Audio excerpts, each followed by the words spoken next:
11వ అధ్యాయం 28, 29 వాక్యాలను కనుక మనం గమనించినట్లయితే అక్కడ దేవుని వాక్యం ఈ విధంగా వ్రాయబడి ఉంది.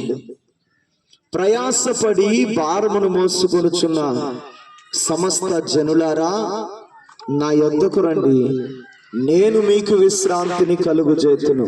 ఆమేన్.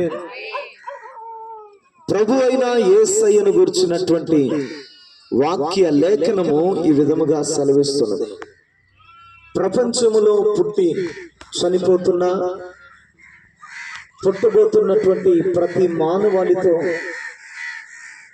దేవుని పరిశుద్ధ గ్రంథమైన బైబిల్ చెప్తున్నటువంటి విషయం ఏంటంటే, ప్రయాసపడి భారమును మోసుకొనుచున్న సమస్త జనులారా, నా యొద్దకు రండి, నేను మీకు విశ్రాంతిని కలుగజేతును. ఆమేన్.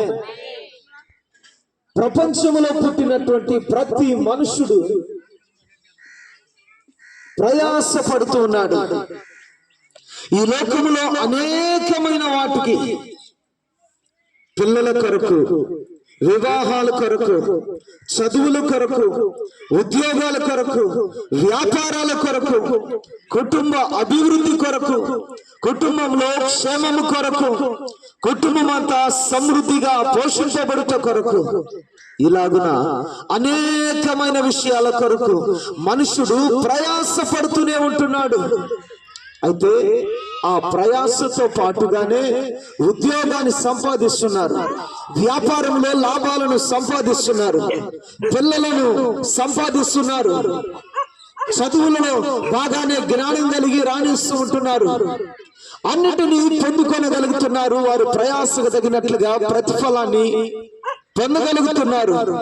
అయితే దేవుని వాక్య లేఖన భాగం సెలవిస్తున్నది, ప్రయాసపడి భారమును మోసుకొనుచున్న సమస్త జనులారా. భారాన్ని మోస్తూ ఉంటున్నారు సమస్త ప్రజలు. ఆ కులమని ఈ కులమని లేదు, ఆ మతమని ఈ మతమని లేదు, ఆ దేశమని ఈ దేశమని లేదు. ప్రపంచములో ఉన్న ప్రతి దేశములో పుట్టి పెరుగుతున్న ప్రతి మనుషుడు భారమును మోసుకుంటూ బ్రతుకుతూ ఉంటున్నాడు. ఏమిటయ్యా భారమునంటే అది పాప భారం. ఉద్యోగం పాటుగా పాపాన్ని కూడా సంపాదిస్తున్నాం, ఉద్యోగం వ్యాపారంతో పాటుగా పాపాన్ని కూడా సంపాదిస్తూ ఉంటున్నాం.